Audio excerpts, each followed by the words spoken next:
Essa é a sua UniFM, a rádio que faz a diferença. Vamos aí a mais um quadro do Inova UFPR, começando. Olá, Ali Moraes, tudo bem com você? Ele que é representando aí a Agência de Inovação UFPR e coordenador de gestão tecnológica da agência.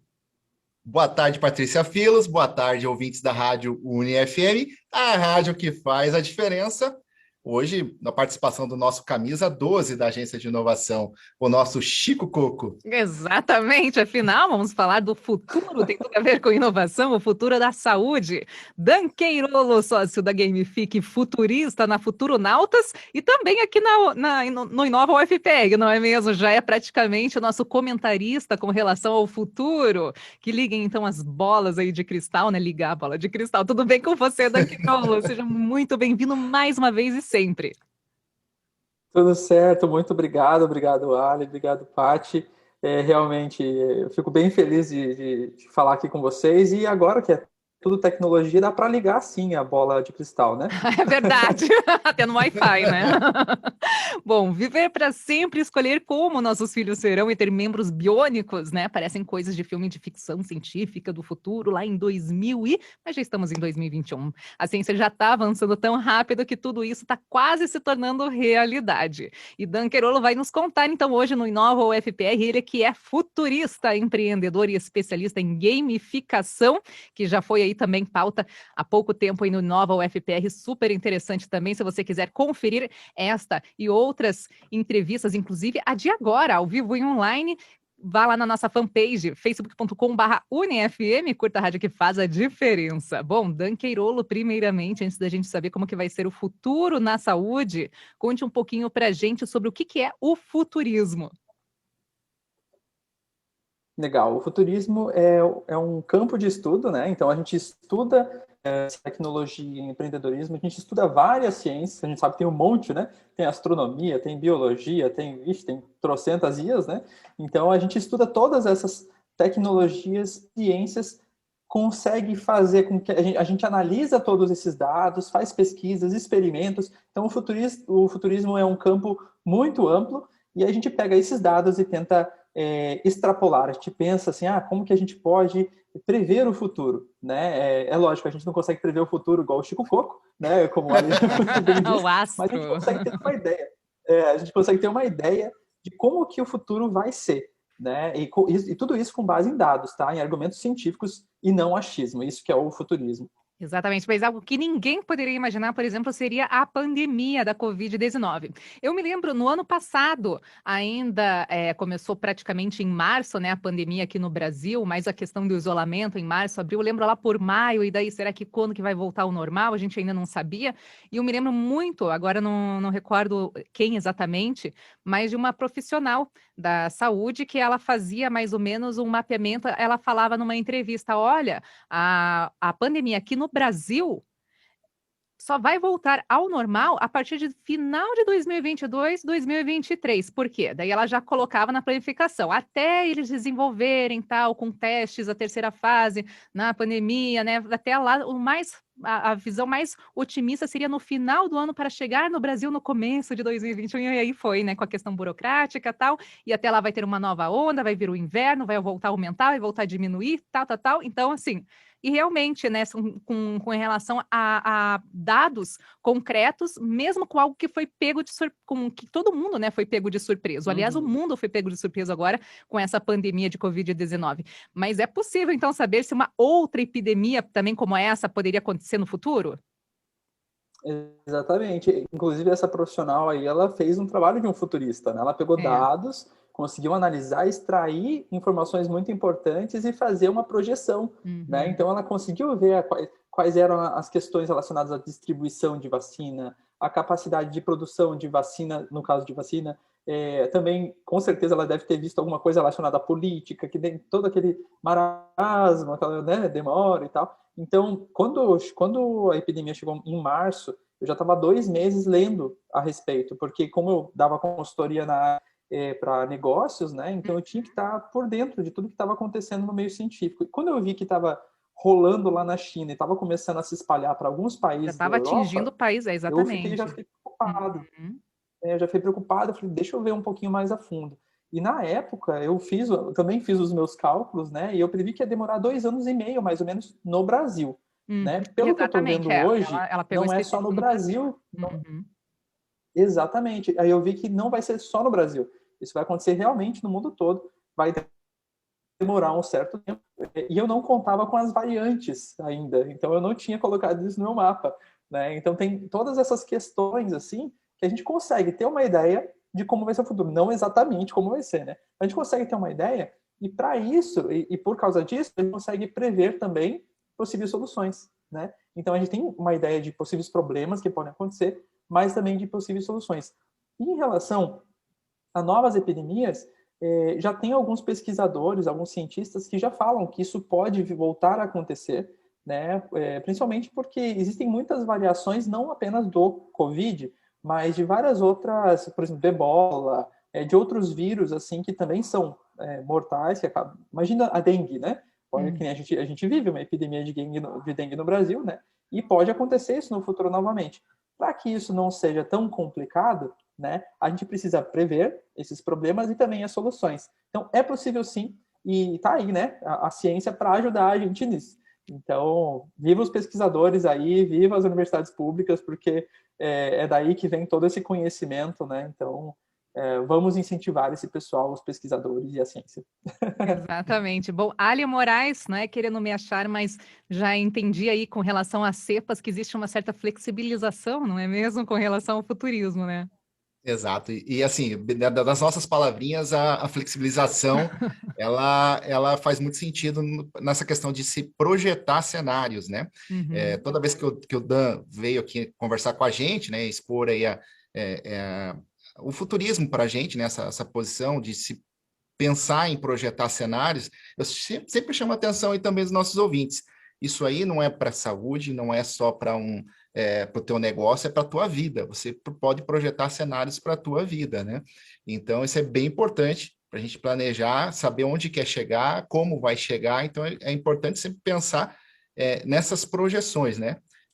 Vai dar M para um lado, pode dar M para um lado, vai dar boa para outro, vai dar boa para outro. Então a gente tem que sempre estar pensando nesse caminho. E aí precisa da flexibilização, né?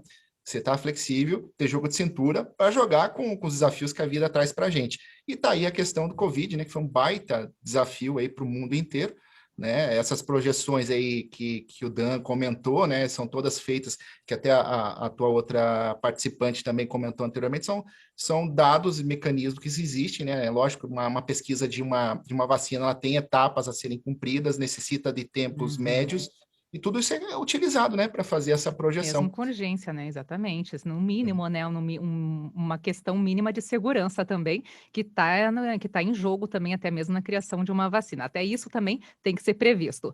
Bom, e você, como tá aí a pandemia, então, como prova do que você falou com relação a esse aprendizado, né? Desse desafio que vem sendo a pandemia e também um aprendizado que realmente reflete em tudo. Não é só na saúde, mas na economia, como o Dan Quirolo já começou a observar também com relação a exportações, a outras questões, viagens, turismos, tudo refletiu Comportamento, né, Paty?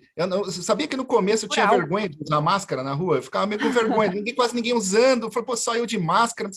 Hoje eu não consigo, né, gente? A A máscara é um primeira vez que eu acessório, né? usei, eu acho que eu fiquei um pouco com vergonha também, porque a rua estava totalmente vazia, eu era meio de tarde, assim, tava com a máscara, daí com os carros passando, olhando, assim, deu, ai, meu Eu me Deus, que senti um Michael estranho. Jackson, assim, cara, com a Quando passar alguém, muito coloca a estranho. máscara rápido, aí depois já desencanei, comecei a usar diretaço também, daí já virou um acessório, né, mais do que necessário e essencial. Mas, É. além disso, Mas é o Dan... interessante Diga, Dan. Desculpa, mas é Uhum. interessante o que o Ali falou de mudança de comportamento, porque tem várias coisas que mudam o comportamento, né? Eu queria até trazer uma outra coisa que é relacionado a como a saúde muda. Por exemplo, eu estou usando um óculos, quem está vendo o vídeo vai ver que eu estou usando um óculos, e o óculos foi uma coisa que foi trazida para a gente por causa da ciência, e é uma coisa que ajuda, é uma tecnologia que ajuda na melhoria da saúde das pessoas, uma lente de contato, enfim. Então tem uma série de coisas que mudam comportamentos. Então hoje eu uso um óculos estiloso, bacana, né? Então isso pode modelar a minha forma fashion de ser, né? Então isso demonstra a minha identidade e tal. Então, a saúde, ela mostra muitas coisas, ela modela muitas coisas. E em breve, a saúde vai estar tão avançada que ela vai modelar muitas outras coisas. Por exemplo, a gente tem uma tecnologia chamada CRISPR. O CRISPR é uma edição de genes, de DNA.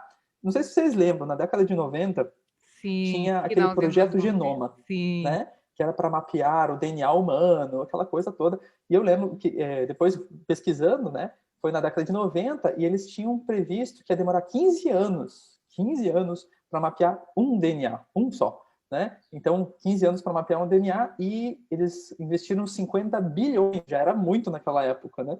50 bilhões de dólares, né? Isso os Estados Unidos começou a fazer. Só que por causa da tecnologia, a tecnologia é muito rápida, né? Ela avança muito rápida, ela é exponencial. E por causa dessa exponencialidade, em 5 anos apenas, eles conseguiram mapear. Então, ao invés de 15, eles ficaram em 5, eu acho que eles gastaram 25 bilhões, 50 bilhões. E hoje, não sei quanto tempo vocês acham, mas em uma semana a gente consegue mapear o DNA de uma pessoa, fazer testes rápidos, e existem testes, inclusive, que você compra na internet para você fazer o teste de DNA na sua própria casa. Então, isso com $100, né? Acabou com o ratinho, isso, né? Coisas. Teste de DNA em casa, né? Mas... acabou com o ratinho. Acabou com o ratinho. O ratinho... Muito bom. E assim, quando a gente pensa, vamos mudar o comportamento, imagine que por causa do CRISPR, né, essa tecnologia de encontrar, de mapear o DNA, ele também pode editar o DNA. Então, daqui a um tempo, a gente também vai poder editar como os nossos filhos serão. Já existem pesquisas dizendo que isso já é possível. Aí entram várias questões que são éticas, morais e tal, né? Que todos os conselhos de medicina do mundo estão discutindo, debatendo acerca dessa tecnologia. Então, mas imagine que isso já é possível fazer, ainda não está sendo feito por causa desses debates, né? Então, olha o avanço da tecnologia que a gente tem. Então, se eu quiser ter filho, quem sabe daqui a 10 anos, que, sei lá, eles liberam, né? Então, eu vou poder escolher que meu filho tenha um olho azul, que tenha um cabelo ruivo, que seja alto e que, não sei, né? Então, vai ser possível fazer isso. Então, o quanto isso vai mudar no comportamento da humanidade, né? O quanto essa tecnologia da saúde vai mudar no comportamento da humanidade. E, além disso, como que a gente vai se comportar em relação a isso? Porque tem várias religiões que lidam com essa questão, né? Então, quando a gente pensa de futuro da saúde, o futuro da saúde está interligado com tudo, com o futuro da religião, com o futuro do comportamento, do consumo, né? E, além disso, como a gente vai poder editar o DNA, imagine que a gente vai poder editar o DNA também daquelas doenças que são genéticas. Por exemplo, meu pai tem uma doença que ela é genética, que ela é rara e tal, e tá lá no DNA, né? Tá lá, é só mudando o DNA que vai conseguir mudar para tirar aquela doença dele. Então, todas essas doenças que são hereditárias, genéticas, né, que tem essa condição, elas vão poder ser editadas e erradicadas, né? Então, olha que bacana, que é apenas uma das tecnologias, né? Então, a biomedicina trabalhando em prol da humanidade, realmente. Exatamente. Bom, o Dan Queiroz, ele me fez lembrar de um filme com Jude Law, ainda não lembro exatamente o nome do filme, que eu assisti em 2000, eu lembro. E que o filme foi realizado no final da década de 90, provavelmente, né? Ainda não tinha uma internet assim tão avançada na época, e que falava com relação à questão ética. Mas isso que você bem lembrou com relação à doença, né? No caso, ele brigava com um irmão, que o irmão já era, não lembro qual dos dois, que era geneticamente já pronto e feito fisicamente mais forte, um melhor atleta, mais alto e melhor selecionado, então segregava aquelas pessoas que não eram geneticamente modificadas ou feitas como ideal. E até isso pode continuar, pode começar, inclusive, a mudar, assim como as próteses de silicone e outros tratamentos também de beleza que vão mudando com relação ao conceito, né, cultural, com relação ao tempo, uma hora a sobrancelha mais grossa, outra hora mais fina. Isso também pode acarretar, inclusive, nessas mudanças genéticas, que a pessoa nasce para sempre com aquelas características, e isso pode mudar também com moda, ou seja, são questões bem, né, bem complicadas aí eticamente, mas também é bacana aí, seria possível, por exemplo, viver em um mundo também onde não existam doenças, né, como você falou aí com relação principalmente às doenças genéticas. Exatamente. E transhumanismo. O que é o transhumanismo, Dan? Legal. eu acho que antes de falar até do transhumanismo, é legal trazer uma outra coisa que é relacionado à utilização da tecnologia no corpo humano. O óculos, por exemplo, é uma tecnologia no corpo humano. Tem o compasso, é compasso que fala, né? Que tem no coração, que utiliza lá para cuidar daquelas doenças do coração. Então, tem algumas tecnologias que a gente já tem, que a gente utiliza no nosso corpo para melhoria, enfim. Mas, em breve, a gente vai ter uma série de outras tecnologias que a gente vai poder agregar no nosso corpo. Então, já existem pesquisas e já existem também olhos biônicos, né? Olhos biônicos. Nós temos já melhorias de audição, né? Então, para aparelhos, não apenas para quem está surdo, né? Ou que tem problemas de audição, mas para melhoria também da audição. Já tem algumas tecnologias que são para aumento de força, aqueles exoesqueletos, né? Que a gente vê nos filmes e tal, mas tem um pessoal que já utiliza isso, por exemplo, nas fábricas, para levantamento de peso ou para segurança e saúde no trabalho. Então, já existem essas tecnologias. O transhumanismo, basicamente ele é uma filosofia, uma forma de pensar, no qual você pode, sim, utilizar tecnologia para melhorar a sua vida. Né? E os transhumanistas, geralmente, são biohackers, que são o quê? São pessoas que estudam biologia, biomedicina, tecnologia e colocam esses dispositivos tecnológicos no seu próprio corpo. Até vou dar um exemplo. Nossa. Teve um artista que ele é um biohacker, né, também, e ele é transhumanista, e ele colocou na base do crânio dele, atrás, assim, do crânio dele, uma espécie de uma plaquinha de metal, né, e uma anteninha. Ficou ridículo, mas assim, uma anteninha na cabeça dele, tá? E aí, quando alguém está chegando perto dele, ou algum objeto está chegando perto dele, aquela plaquinha vibra na base do crânio dele de uma forma imperceptível quase. Mas o cérebro, ele é tão, a gente chama de plástico, né? O nosso cérebro, ele é muito flexível. Então, o cérebro entendeu aquilo como um novo sentido. Então, ele tem um outro sentido a mais do que nós. Então, ele consegue pressentir coisas chegando atrás dele. Estranho, não é? É muito estranho. Só que ele é um cara que ele tem um sentido a mais, porque ele implantou uma tecnologia nele. E tem vários outros. Tem gente que está tentando implantar a internet no seu próprio cérebro. Tem pesquisadores mesmo fazendo isso atualmente, universidades fazendo isso. E é todo um movimento, sabe? Tem um pessoal que está realmente pegando isso para si. Então, o transhumanismo é essa coisa que parece muito maluca, de ficção científica, que já existe, e pessoas já utilizando tecnologias em seus próprios corpos. E aí vocês podem ver, logo, logo, vão ter pessoas que vão querer ter um braço mecânico, porque ele é mais forte do que um braço normal. Vai ter gente que, por exemplo, tem um cientista que ele perdeu as duas pernas, né, num acidente de montanhismo, e ele começou a estudar sobre mecânica, biomecânica, o cara se tornou a sumidade mundial, né, no assunto. E ele criou duas pernas que são muito melhores do que a própria perna anterior dele, né?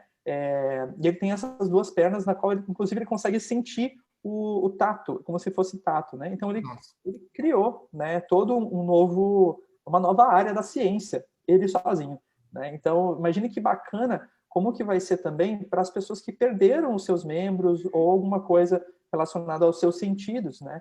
Então, isso vai ser possível também. Tem vários filmes, né, que a gente vê aí de jogos, filmes, livros que falam sobre isso. E isso vai começar a acontecer.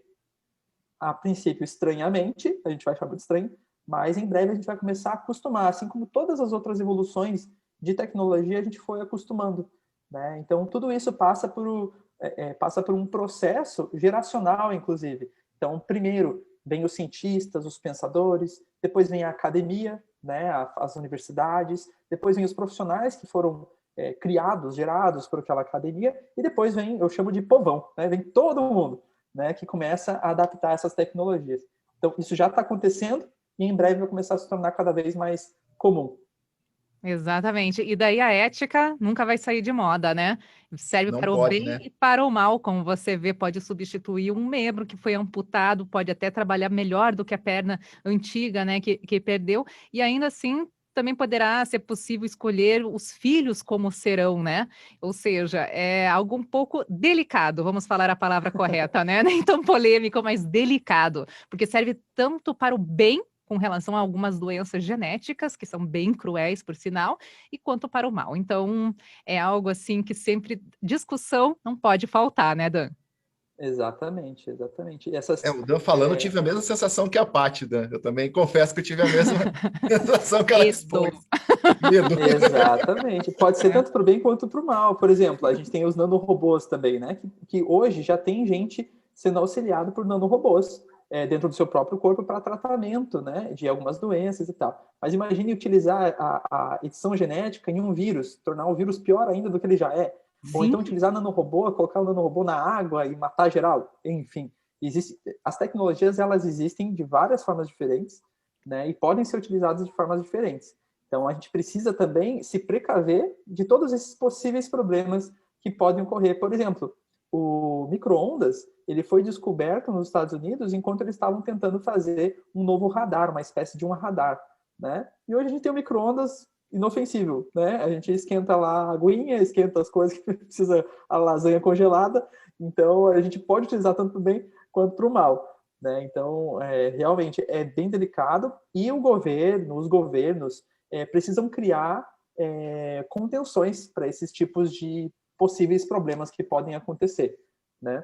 Mas pensando igual a Paty falou ali sobre a questão de não vai ter doenças, é bem possível realmente que a gente não tenha doenças. No começo vai ser para pessoas mais ricas, pessoas com mais poder aquisitivo, mas aos pouquinhos isso vai se tornando cada vez mais comum, mais barato, assim como era, por exemplo, celular ou viagem de avião, né, ou qualquer uma dessas outras coisas.